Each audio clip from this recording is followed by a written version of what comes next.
ये एक synchronous motor है जो कि सिंक्रोनस जनरेटर को चला रहा है, बीच में यहाँ पे कपल किया, मैकेनिकली कपल किया हुआ है। जो अवेलेबल ग्रिड फ्रीक्वेंसी है वो 50 हर्ट्ज का है, और जो आपको पावर देना है सिस्टम को चलाने के लिए वो 16.67 हर्ट्ज पे देना है। देखिए यहाँ ये मैकेनिकली कपल्ड है, कहने का मतलब क्या है कि जिस स्पीड पे मोटर का शाफ्ट घूमेगा उसी स्पीड पे जनरेटर का शाफ्ट घूमेगा, ठीक है। और हम जानते हैं कि किसी सिस्टम में खासकर जो सिंक्रोनस मोटर होता है उसमें रोटर का जो स्पीड होता है वो इसके सिंक्रोनस स्पीड के बराबर होता है। मतलब क्या होता है, NS जो होता है ना 120 F/P, ठीक है, ये जो होता है ये इसमें दोनों में सेम रहेगा, ठीक है, मोटर भी और जनरेटर में भी, ठीक है।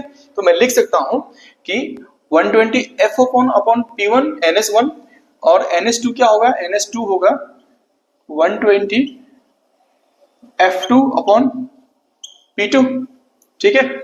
अब देखिए मैं दोनों को स्पीड को कंपेयर कर रहा हूं क्योंकि यह मैकेनिकली कपल्ड है, रोटर का स्पीड सिंगल स्पीड के बराबर में होगा, ठीक है।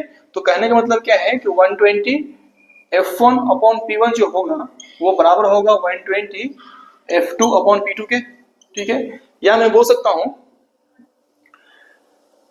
F1/F2 is equal to P1/P2, P1/P2, ठीक है। अब मैं यहां से कंपेयर करता हूं, F1 क्या दिया है 50 और F2 क्या दिया है 16.75, तो मैं लिख सकता हूं P1/P2 is equal to P1/P2 equal to 50/16.67, ठीक है। ओके, यदि मैं इसको 3 से मल्टीप्लाई करता हूं ऊपर और 3 से नीचे, ठीक है, तो 16.67 into 3 will be equal to 50, and this 50 into 3 will be 150 upon 50, that is 3/1। मतलब क्या है कि पोल्स का रेशियो P1/P2 जो होना चाहिए 3:1 के रेशियो में होना चाहिए। P1/P2 should be equals to 3/1।